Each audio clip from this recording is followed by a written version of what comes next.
Hello guys, welcome back. Now today we're going to be talking about my Vezina voting. If I was an analyst, who would I pick for my top 5 and who I predict will be the top 5, and also some honorable mentions for at least the Vezina voting for goaltenders. Now, this is the second trophy pick video. If you want to watch the other one, that's the Calder one that just went out a couple hours ago. You can watch that, but this is going to be the second one, the Vezina one. We're going to go through most of the awards, and this is just the second one of a lot of them. Number 5 for my picks, I have Andrei Vasilevskiy, and you're wondering, why is he down this far? Well, there's a lot of guys that have climbed up in the last few weeks that we'll get into, but at number 5, Andrei Vasilevskiy, who has a .921 save percentage. In the first half, he was fantastic. I mean, he was brilliant. I mean, he was the Vezina candidate. He was basically the forefront of the Vezina candidacy. He was really deserving of that because he was fantastic, but of course, he was getting tired and late in the season. Of course, I think he had to rest quite a bit going into this playoffs, and the Tampa Bay Lightning haven't gotten as many games as he probably should have. And of course, he's at 64 games played, a lot of less. He was like one of the most. He was the goaltender who was getting the most games played, I think, a couple of weeks ago. But then they started to rest him, and he started to get some games played back. So he's starting to get a little bit more rested for the playoffs, which is a good thing for the Lightning, but not really good for his candidacy as he was kind of drilled to the ground and then had to get some rest. But .921 save percentage, again, still pretty decent, but it wasn't what he was at a few weeks ago. I mean, he was at like a .932 save percentage. It wasn't sustainable, but again, he had those stats at a 2.58 goals against average, of course, with 64 games played, as I mentioned earlier.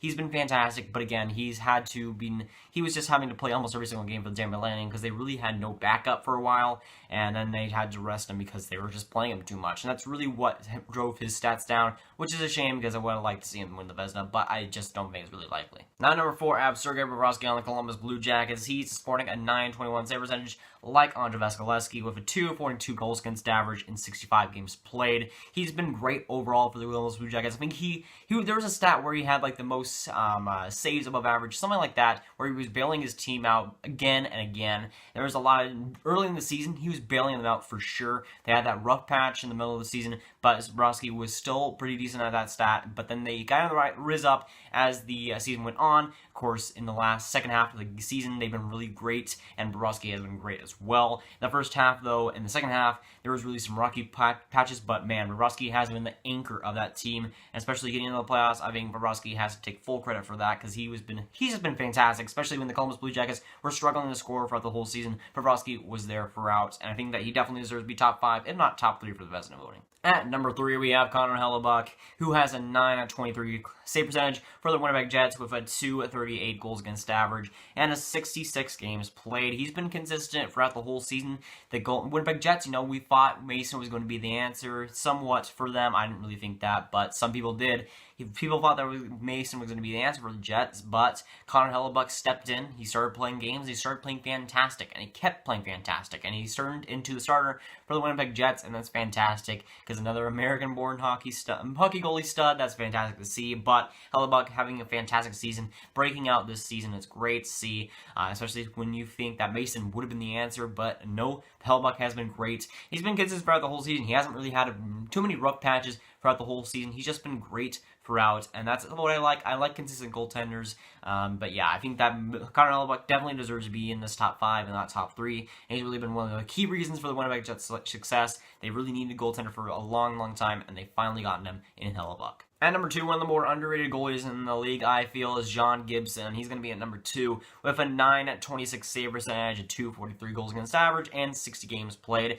And why is he that high, you may be asking? Well, he's been sort of like a better version of Bobrovsky, even though Bobrovsky has been fantastic throughout the season. Gibson has been spectacular. He's been the anchor. If Bobrovsky is the anchor for the Columbus Blue Jackets, John Gibson is a mega anchor for the Anaheim Ducks. I've been seeing games that he's played. I've been watching a few Anaheim Ducks games throughout the whole season, and he's just been fantastic. I mean, early in the season, the Ducks were relying with so many shots. The defense was really crippling as they had lots of injuries. Gibson was a shining star on that team, even though they were pretty mediocre early in the season. Gibson was staying strong. He was fantastic, and just throughout the whole season, he's just been bailing the team out. And lately, they got him less injuries and started to get healthy, and that's great. And his started to rise because there's less injuries, and of course, he's getting less shots on him and saving all of them still. But Gibson has been just fantastic throughout the whole season. He definitely deserves to be in the voting for this. I feel like he's one of the more underrated goalies. He might not even be top 5, but I feel like Gibson definitely deserves a spot, and he definitely has been saving the Ducks and really one of of the key reasons that they are in the playoffs right now. And at number 1 for my pick side, Pekka, too good right now, Rene, who has a 9.27 save percentage, 232 goals against average, and a 58 games played. And he's been fantastic for the Nashville Predators, but especially lately, in the last couple of months, he's been fantastic for them, and he's made some brilliant saves. I mean, the few games that I get to watch, he's been fantastic in almost every single one, and Rene has just been consistent, but especially great lately, and Rene has been a great cornerstone for them in goaltender-wise for the last few years, and it's fantastic to see that he's probably the favorite to get the Vezina. I'm pretty sure that a lot of people are that way as well. I don't see anybody else rivaling him. I mean, Rene has just been fantastic this season. He's made some quality saves. I mean, he's made some saves of the year save, and he's just been fantastic. And he could ride this team in the playoffs, and he's done a career year for him, and he's just been fantastic. I mean, the first President's Trophy in Nashville Predators history, I think the first division title in franchise history, and no better goaltender in that franchise history than Rene to lead them there. Now, time to go to my predictions. You know, I did my picks, who I would be an analyst if I would pick the Vezina voting. Now we'll go to the predictions on who I actually think will win and how the voting will go. At number 5, I'm going to have Marc-Andre Fleury. I think that he's had a fantastic season coming back from injury, and of course, I think that there's going to be some Vegas fans in that analyst group, and I think that is going to be a major part of that. I think that Marc-Andre Fleury has been, when he has played, has been a fantastic part. I think he's over a 930 save percentage. He's been fantastic for them. I think he would be in the top 5 voting for Vezina. Number 4, Colin Hellebuyck. I've already gone into him. Andre Vasilevsky at number 3. I think he'll be either 3 or 2. It could go either way with Sergei Bobrovsky, who is at number 2. And number 1, I can't see it any other way than going Pekka Rinne. Pekka Rinne just has been too good right now, and I don't expect anything to go the other way. I just think that Pekka Rinne pretty much has that spot locked up. And again, John Gibson being number 2 on my list, not being anywhere on the prediction list, I think that he'll go underrated. I think that there won't be too many votes for him. He might be like a 6, 7, 8 guy, but I don't think that he'll be top 5. I think he'll just go under the radar. Now for all of the mentions on this list that I didn't even mention in this video, got Antti Ranza, who is on the Arizona Coyotes, could be too good right now, could be even Vezina voting, who knows. I mean, there's a lot of people that could underestimate him. I mean, being in Arizona, you're going to get under the radar, but there might be some voting there. Who knows?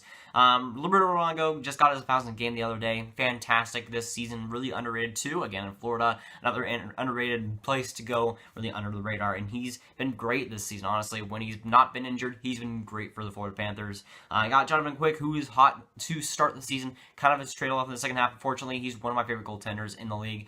And I wish him all the best. I mean, I don't think they'll get top 5, maybe not even top 10. I mean, there is a lot of competition there, so we'll see what happens with Quick. We got Tuukka Rask, who could be a definite surprise there in the voting. I mean, he doesn't have the greatest stats with Boston. He's made some great saves. Defense in Boston, I think, is pretty overrated, so I think that Rask has had to make a lot of great saves. He has been pretty solid in the second half. Again, slow in the first half, but has been great in the second half, too. Then I got Frederik Andersen, who could definitely be on this list. They could definitely be on a lot of people's lists. Kind of trailed off a little bit in the second half, but again, he's been fantastic. He's made some clutch saves with the Toronto Maple Leafs, and he's been great. I mean, I can see him definitely going top 5. That could definitely happen. And again, another class where you go, oh, this guy, that's going to be top 5. This guy, I'll take him out. And there's a lot of options there. There's a lot of debate that's going to go on. I mean, there's a lot of options and a lot of choices that people are going to have to make, and especially the journalists who vote on this. I really don't envy their job, really. I make videos about this, but it's not like I'm voting about it. I'll be seriously stressed if I had to vote. If I had to vote over all of these guys, that would just be stressful. But again, what are you guys' top 5? I'd like to see that down below. Tell me your lists, and I'd like to see that. Of course, conversation is key. But that's gonna, guys. I'd like to go ahead and not ring that bell down. Down below, again, what your top 5 is and how you enjoyed the video, and I'll see you guys later. Goodbye.